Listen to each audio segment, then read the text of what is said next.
좀 초창기에 가장 힘들었던 그런 경험이 있다면 어떤 게 있으셨나요? 아니, 초창기에 제가 그 너바나님 1강을 듣고 자산 재배치를 막 했다고 말씀드렸잖아요. 행동이 빠르다고 했잖아요. 네. 그래서 되게 자산 재배치를 그때 1주택에서 자산 재배치를 바로 했습니다. 원래 약간 갈아타기 생각했었는데 갈아타기로 약간의 이제 제가 의왕에 살고 있었거든요. 의왕에서 이제 서울에 뭐 상급지로 갈아타기를 하겠다라고 생각을 했었는데 전세로 이제 그때 옮기게 된 거죠.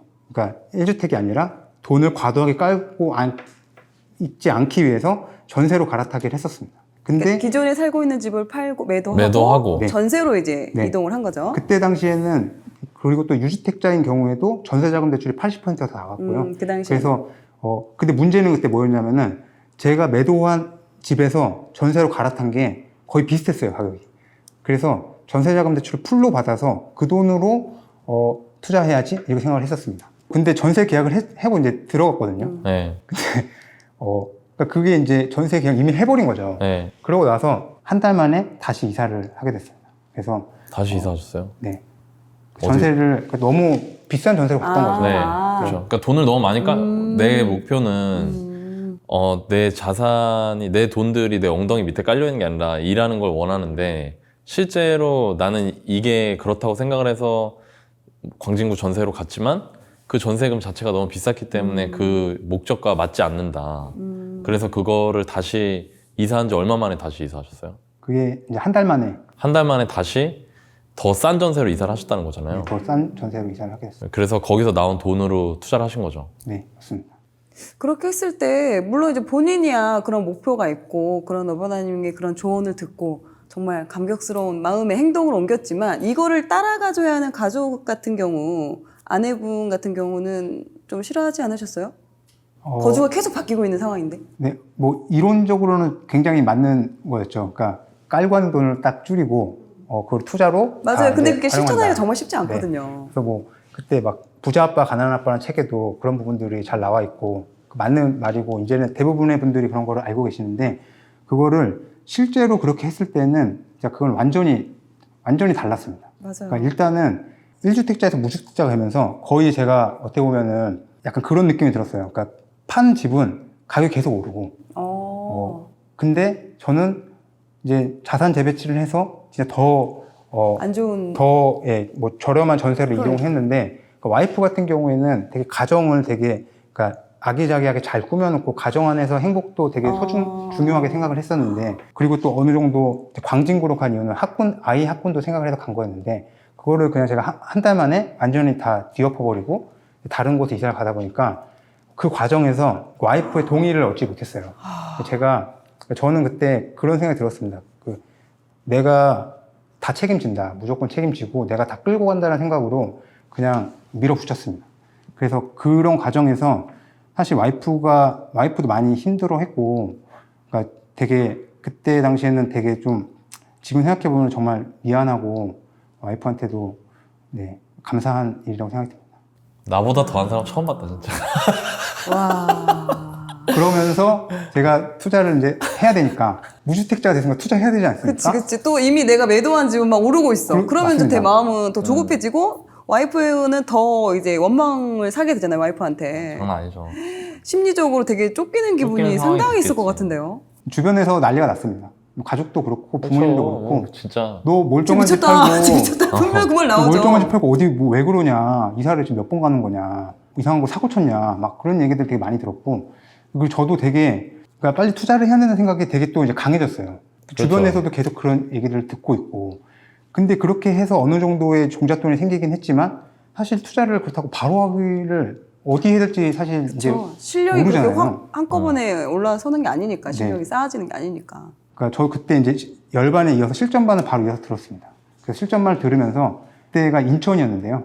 인천의 연수구였습니다. 그래서 제가 연수구 임장을 하면서 그때 겨울이었는데 그러니까 막 바닷바람을 거의 막 처음 맞아봤어요. 막 회사에서 구두 신고 그냥 안에만 있다가 퇴근하고 이제 임장 가려니까 너무 추운 거예요. 막 오돌오돌 몸이 막 엄청 떨렸습니다. 계속 임장을 거의 이제 어떻게든 투자를 하기 위해서 계속 갔고 그러면서 그때 당시에는 되게 적은 투자금으로 투자해야 된다는 거 약간 어떻게 꽂혀가지고 되게 싼 거부터 봤습니다. 맞아요. 되게 싼 거.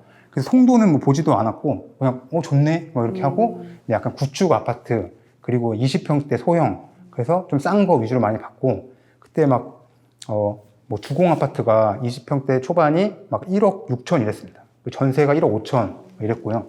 공실도 있고 이래서 이거다.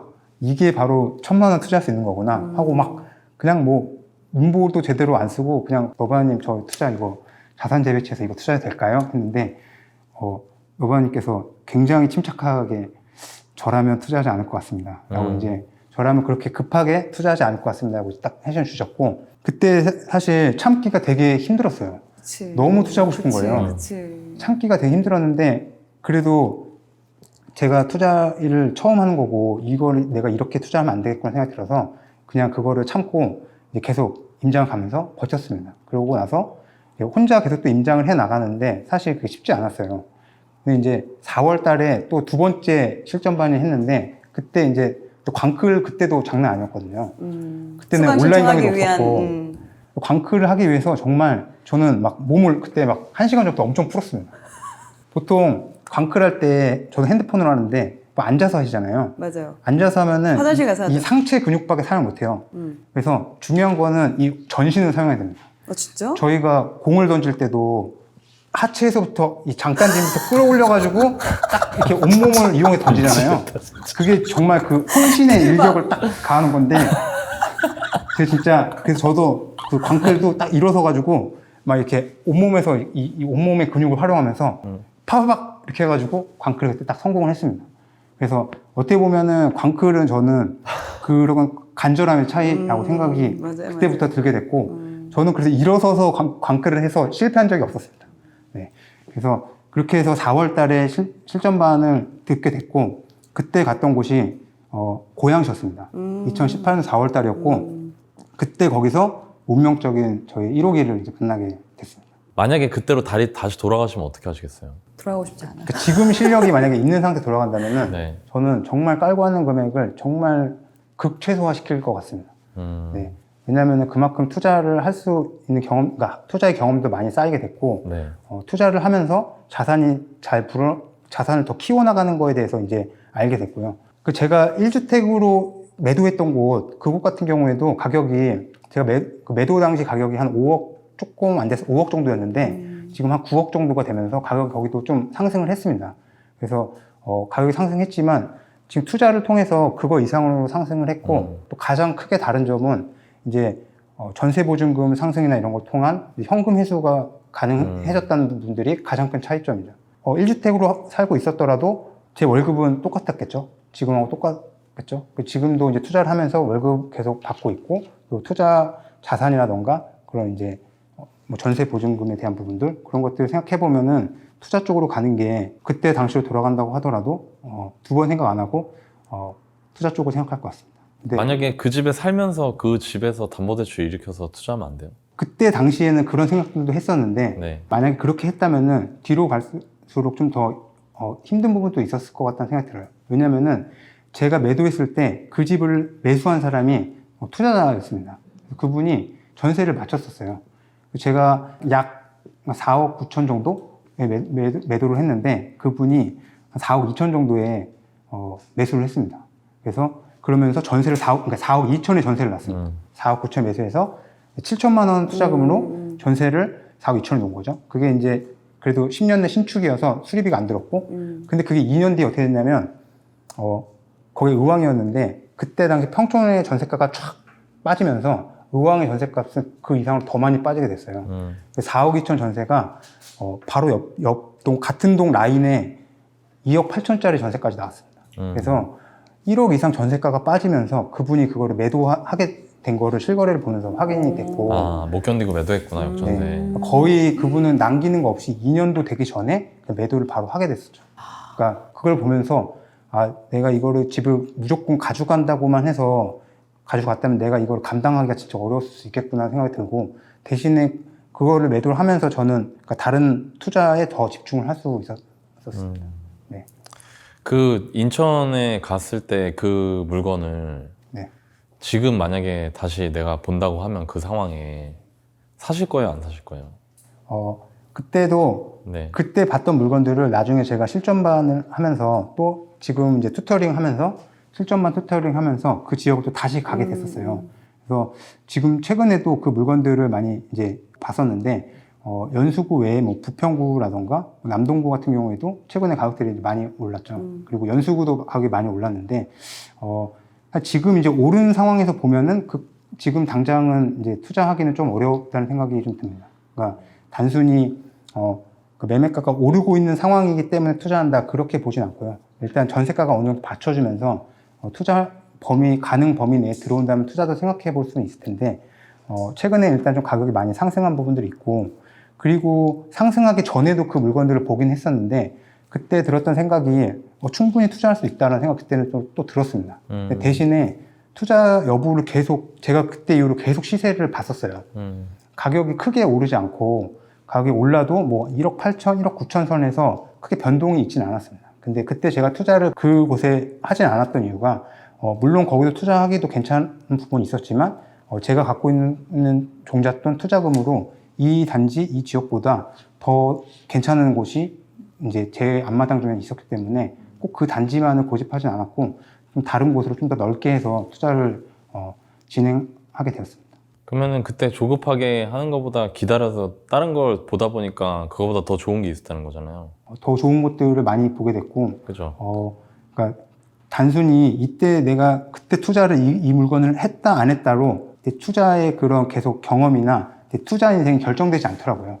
그거는 어떻게 보면은 투자를 하는 행위 자체는 긴 흐름에서 점을 하나씩 찍고 가는 과정인데 지금 투자를 하시는 분들한테 저는 그러니까 투자를 꼭 하시라고 말씀을 드려요. 근데 대신에 그러니까 무조건 빨리 투자하고 먼저 투자하고 하는 게 중요한 게 아니라 본인이 충분히 그거를 경험을 쌓고 내가 여기서 투자를 해도 된다 안 된다라는 판단을 하면서 투자하겠다라고 결정을 했으면 그때 이제 점을 찍듯이 투자를 해나가는 것이고 그게 아니면은 계속 실력을 키우거나 좀 더 매물들을 많이 보거나 하면서 투자 여부를 결정해 나가시면 된다. 그렇게 생각을 하고 있습니다. 쫓겨서 하면 안 된다. 네, 맞습니다. 이제 재테크에 눈을 뜨신 분들 같은 경우는 그럼 지금 뭘 가장 먼저 하면 좋을까요? 그러니까 재테크를 만약에 한다고 하신다면은 재테크를 왜 하는지에 대해서 먼저 생각해 보셔야 될 것 같아요. 왜? 그러니까 만약에 난 돈을 벌고 싶다라고 한다면 그 돈을 그래서 얼마를 벌고 싶은지 왜 벌고 싶은지 그 돈을 벌어서 본인이 이제 어떤 걸 하고 싶은 건지 어떤 삶을 살고 싶은 건지 그런 거에 대해서 한번 생각해 보시면 좋을 것 같습니다. 그러니까 그런 게 되어 있지 않으면은 돈을 벌고 나서도 계속 더 높은 수익률, 더 높은 자산, 더 많은 돈 그런 것들을 계속 쫓아가게 되는 경향이 있더라고요. 그래서 처음에 시작할 때는 내가 이거를 왜 이 재테크를 통해서 내가 얻고자 하는 게 뭔지 그런 부분들을 많이 생각을 해봐야 될 것 같고 그렇게 하려면 결국은 나는 어떤 사람인지 라는 거에 대한 이해가 먼저 돼야 된다고 생각이 듭니다. 내가 좋아하는 게 뭐고 내가 궁극적으로 살고 싶은 삶이 뭔지 그리고 재테크를 통해서 내가 원하는 삶을 살기 위해서 지금 자산을 쌓고 돈을 버는데 그럼 그 돈을 다 벌고 나면은 그래도 궁극적으로 나는 어떤 삶을 살고 싶은지 그런 거에 대한 이해가 돼 있어야지 돈을 버는 과정도 힘들지 않고 그 시간들이 그렇게 지루하거나 막 조바심 나거나 그렇지 않다고 생각이 들고요. 그리고 결국은 재테크도 저희가 인생을 어떻게 나가야 되는지에 대한 큰 그림에서 하나의 그 방법이라고 생각이 듭니다. 뭐 회사 생활을 통해서라도 내가 원하는 삶을 살 수 있고 뭐 돈을 충분히 벌 수 있다라고 하면은 그것만으로도 사실 의미 있는 삶이고 괜찮은 삶이라고 생각이 됩니다. 다만 저 같은 경우에는 회사 생활만으로는 제가 원하는 삶까지 가기가 사실 그 그림이 그려지지 않았고 그래서 저에게는 반드시 재테크가 필요했고요. 그래서 단순히 돈을 번다기보다는 내가 잘하는 거를 찾고 싶었고 또 그걸 통해서 저 스스로도 더 성장하고 또 보람을 느끼고 싶었던 부분들도 굉장히 컸습니다. 혹시 다주택자로 지내면서 좀 이혼 부담이 컸었던 순간들이 있었나요? 저는 정말 감사하게도 그 역전세를 아직 맞지는 않았어요. 제가 생각하는 다주택자 투자에서 가장 주의해야 되는 리스크는 두 가지가 있는데요. 한 가지는 전세 보증금이 떨어지는 거, 그 역전세가 나는 거죠. 그러면은 저희가 현금으로 그 돈을 돌려드려야 되기 때문에 현금을 갖고 있어야 되고 기존에 전세를 맞춰놨던 전세가가 2년 후에 재계약을 하려고 보니 그 이하로 떨어져 버린 거죠. 네네. 그런 부분들이 어떻게 보면 가장 큰 리스크인데 감사하게도 저는 시기상 어떻게 잘 운이 좋아서 역전세를 아직 맞지는 않았습니다. 그래서 그 부분들이 있고 또 하나는 이제 잔금에 대한 부분들입니다. 그러니까 원하는 금액에 전세를 맞추지 못하는 경우에 그거를 매매와 전세 잔금을 같이 맞추지 못하고 매매할 때 잔금을 쳐야 되는 부분들 그런 것들이 좀 리스크가 될 수 있겠죠. 그래서 저는 투자를 할 때 그래서 이런 리스크적인 부분들을 처음에는 잘 보지 못했어요. 근데 이거를 너나님한테 투자를 배우면서 가장 크게 배웠던 교훈, 가장 중요했던 부분을 하나를 꼽으라면은 바로 이 리스크에 대한 부분들이었습니다. 저희가 투자를 할 때 봐야 되는 부분이 이 가격이 오를지 떨어질지 이런 걸 보기 이전에 이거를 내가 감당할 수 있는지, 전세 보증금에 대한 리스크, 그리고 잔금 리스크를 내가 대비할 수 있는지 그 부분들을 먼저 봐야 되는 거죠. 그래서 저는 실제로 투자를 할 때도 이 부분들을 계속 먼저 보려고 많이 노력을 했고요. 그래서 전세를 뺄 때도 너무 과도하게 그 단지에서 최고가를 빼려고 막 이렇게 노력하진 않았습니다. 그러니까 일단 저는 전세가를 조금 낮추더라도 전세를 빨리빨리 빼는 거에 좀 더 주력을 했고, 그렇게 하다 보니까 2년 뒤가 왔을 때도 역전세를 맞을 수 있는 확률이 더 줄어들게 되고, 또 전세를 빨리 빼게 되니까 잔금을 치르지 않아도 매매 전세를 맞출 수 있는 확률이 더 높아지게 된 거죠. 저는 투자를 하면서 매매 잔금을 치른 경험이 없습니다. 그래서 전세를 모두 다 맞추면서 매매 전세를 같이 하면서 투자를 진행했고, 그런 부분들을 지금도 계속 유의해서 보고 있습니다. 이 10억을 달성할 수 있게끔 그 중요한 요인이 있었다면 어떤 게 있나요? 10억 달성하신 분들도 아직 많이 계실 텐데, 일단은 제가 처음에도 말씀드렸듯이 어쨌든 저는 회사를 다니고 있는 회사원 직장인이고요. 그리고 되게 평범한 사람입니다. 근데 그럼에도 제가 회사를 다니면서도 이렇게 자산을 늘리고 순자산을 4년이라는 시간 동안에 10억 이상 이렇게 올릴 수 있었던 거는 일단은 제대로 된 방법을 배웠기 때문이라고 생각이 들어요. 그러니까 정말 저는 간절함은 그 당시에는 되게 굉장히 있었는데 방법을 몰라서 되게 좀 실패했던 경험도 좀 있었거든요. 근데 제대로 된 방법을 배우고 나니까 이대로만 하면 되는구나 라는 걸 딱 알게 된 순간부터는 정말 주변을 돌아볼 필요도 없었습니다. 그러니까 내가 지금 해야 되는 거, 또 내일 해야 되는 거, 그거에서만 계속 집중하면서 하다 보니까 올바른 방향으로 가게 됐었고, 그게 어떻게 보면은 그러니까 제 주변에서는 그러니까 저랑 같이 그렇게 같이 가는 사람들하고 같이 갔던 거죠. 그렇게 하다 보니까 지금 돌아보니까 이렇게 좋은 이제 기회가 또 생기게 된 거고, 어떻게 보면 그거는 정말 이 월부라는 큰 환경 안에 있었기 때문에 가능하다고 생각이 들었습니다. 그 월부 자체도 제가 처음 시작했을 때보다 굉장히 많이 발전을 했고, 월부 자체도 진짜 어떻게 보면 살아있는 생물처럼 계속해서 진화하고 이렇게 더 커지고 좋아지면서 많은 분들한테 기회를 줄 수 있게 되는 것 같아요. 그래서 저도 그런 부분들이 굉장히 감사하고, 그러면서 그거에 맞게 저는 계속 그 환경 안에서 좋은 분들과 함께 해왔고요. 대신에 저는 일단 하나가 정해지면은 정말 그거를 딱 정해놓고 다른 거 생각 안 하고 그것만 계속해서 했습니다. 제가 다른 분들에 비해서 속도는 조금 늦을 수는 있었는데, 계속해서 그 한 우물로 계속 파고 들어가는 거는 너나이님께 배워서 그 부분은 제가 자신 있거든요. 그래서 열심히 잘 해왔습니다. 일단 방향을 제대로 잡았고 그 방향이 따라가는 그 행동 양식에 맞게끔 뒤보지 않고 행동을 해 나갔다라고 볼 수가 있겠네요. 직장인 투자자로서 느끼는 장단점을 다 느끼셨을 것 같아요. 어떤 것들이 있었나요? 내가 왜 투자를 해야 된다라고 이제 생각이 들었다면은 이제는 이제 행동을 해야 됩니다. 어떻게 보면은 되게 큰 리스크라고 할 수 있는 게, 그러니까 처음에 행동하는 과정에 있어서 기존에 살던 삶하고 조금 이제 다른 방향으로 투자자로서 삶을 살기 때문에 그게 그 상황에서의 가장 큰 리스크는 약간 그 관성이라고 생각이 듭니다. 맞아요. 그러니까 자꾸 맞아요. 예전으로 자꾸 맞아요. 돌아가게 되더라고요. 그래서 처음 시작하시는 분들 같은 경우에는 좀 약간 뭔가 내가 다른 삶을 살고 싶고 내가 원하는 목표로 가고 싶기 위해서 기존하고 다른 삶을 이렇게 계속 만들어 가려고 하는데, 주변에서는 보통 이렇게 얘기합니다. 왜 너답지 않게 왜 그래? 왜 맞아요. 약간 지금 왜 좀 너무 유난스러운 거 아니야? 그런 말들을 많이 저도 들었어요. 근데 제가 느낀 거는, 나다운 거는 남이 정해주는 게 아니라 제 스스로가 정한다고 생각을 했고, 그래서 제가 원하는 목표가 있으면 그거에 맞게 계속 행동을 해나갔습니다. 단순히 그냥 행동만 해나가게 되면은 금방 지치게 될 수 있어요. 그래서 저는 그래도 정말 다행히도 이 월부라는 환경 안에 있으면서 저랑 비슷한 상황이나 저랑 비슷한 목표를 향해서 가고 있는 사람들을 되게 많이 만났고, 그러면서 그런 분들하고 같이 비슷한 목표를 향해서 계속해서 이렇게 투자도 하고 공부도 하고 해나가면서 힘들 줄 모르고 되게 재밌게 해나갔던 것 같아요.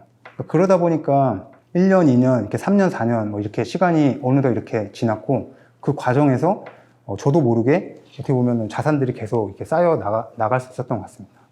그래서 처음 투자를 시작하시는 분들, 행동하시는 분들 같은 경우에는 그러니까 관성에 대한 부분들, 그리고 환경에 대한 부분들을 좀 조심하셔야 될 것 같고, 그리고 저 같은 경우 지금 어느 정도 이제 투자를 해오신 분들, 그래서 이런 행동의 단계를 지나서 이제 투자를 해오고 이제 좀 적응이 되신 분들 같은 경우에는 아까 말씀드렸듯이, 그러니까 내가 투자를 단순히 돈을 벌기 위해서 하는 건가, 아니면 내가 이 투자를 통해서 정말 내가 궁극적으로 얻으려고 하는 것이 무엇인가에 대해서도 한 번쯤 생각해 볼 필요가 있다고 생각이 들었습니다.